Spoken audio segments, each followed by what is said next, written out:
something that I keep hearing consistently about access to capital, who can get it, and why certain startups are not able to actually get some support. There are a multitude of different reasons, and I want to take only 5 minutes to discuss Laura's position. All right. So I'm Laura Sigmund, the principal consultant here at Best Practices Consulting Services, where your business is our business. We work with a lot of the CDFIs and small business support agencies around the state and even beyond the state of Michigan. And there are often conversations about the lack of access to capital or the desire or need to get more capital on the street. And I want to offer a little pushback.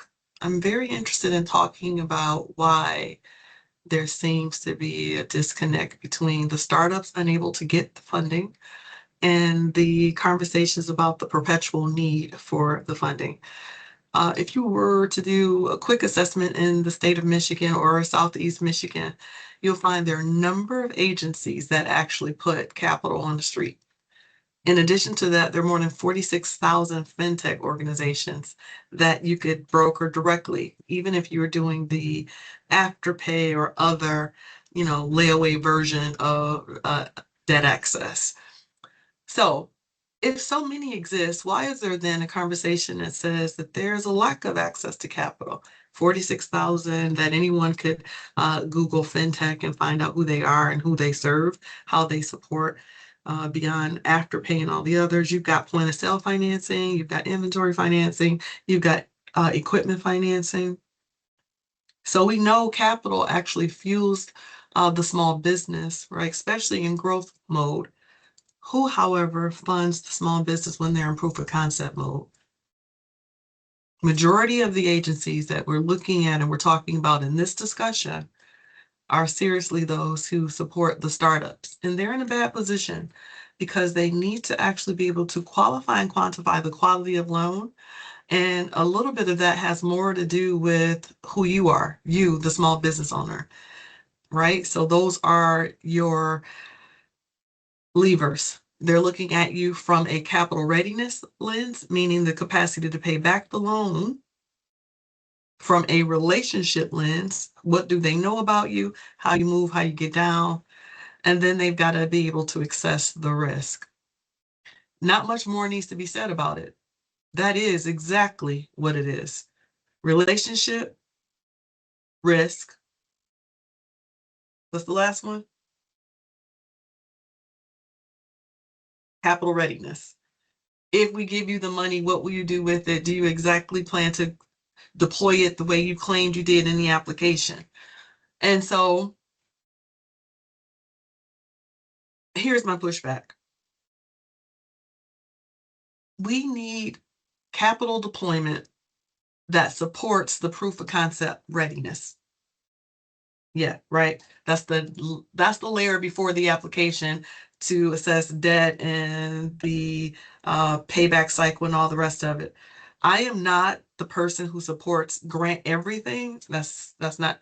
I believe the invisible hand theory is real and valid in the small business economy, even for those of you who are early stage startups. If a paying client can't pay you, then you don't have a business. I believe that. But I also believe that if we really want to help remove barriers and support this ecosystem, then we need to think about proof of concept funding or financing.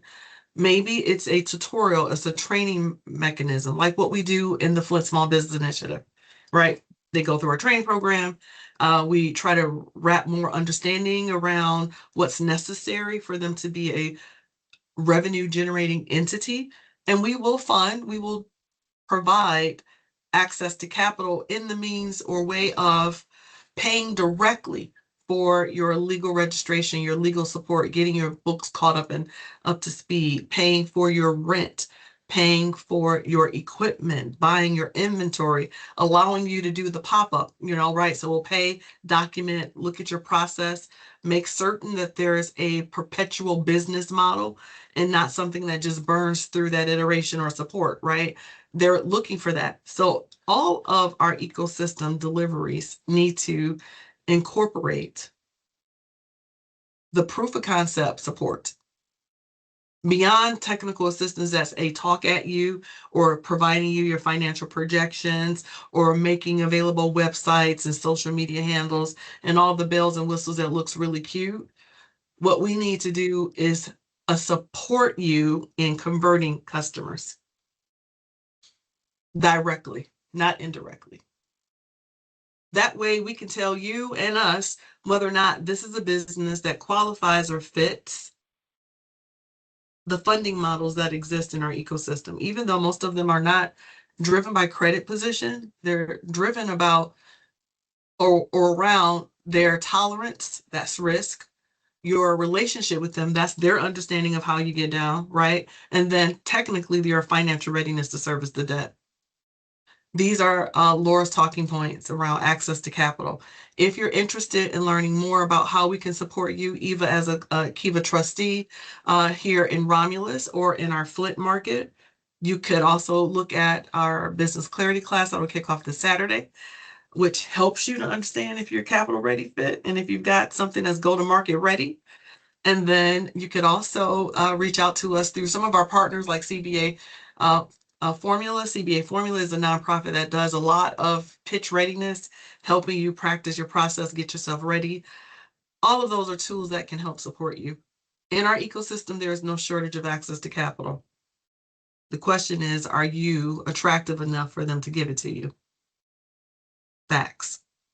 Enjoy your day. Hope you can join us on our Saturday workshop. Have a good day.